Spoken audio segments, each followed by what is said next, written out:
फ़ारूक साहब हमारे कायद हैं, हमारे लीडर हैं, लेकिन ये जो आज मेरी मीटिंग थी यहाँ पे वर्कर्स मीट जो था कुलगाम में, ये इसलिए नहीं था कि इलेक्शन की तैयारी, क्योंकि इस टाइम तो सारे लीडर यही चाहते हैं, पॉलिटिशियन सियासतदान, चाहे उमर अब्दुल्ला साहब की आप पिछला जो उनका स्टेटमेंट है उसको सुन लीजिए। उन्होंने यही कहा वक्तन फ़वक्तन कि इलेक्शन के लिए अभी मौजूद टाइम नहीं है, क्योंकि यहाँ बहुत खून खराबा हो चुका है और अभी भी हो रहा, अभी बंद नहीं हुआ है। जब तक खून खराबा बंद नहीं होगा तब तक मुझे नहीं लगता है कि हम इलेक्शन की बात कर सकते हैं। देखिए, जहाँ तक दफ़ा 370 की अगर बात करें, उसी में जो आर्टिकल 35A है वो शेर कश्मीर शेख मोहम्मद अब्दुल्ला साहब की देन है, जिन्होंने इस रियासत जम्मू कश्मीर को स्पेशल स्टेटस दिलवाया है।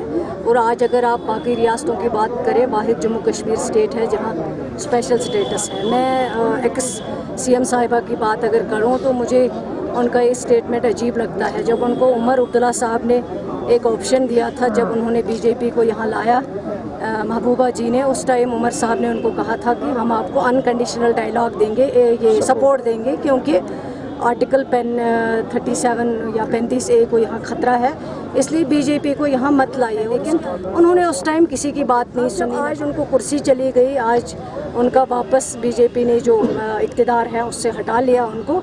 आज उनको याद आ गया, आज वो सबसे गुजारिश करती हैं, लेकिन हमारी पार्टी ने पहले ही इसमें अहम रोल किया है। आर्टिकल 35 के लिए हमने इसमें काफ़ी प्रोटेस्ट किए हैं।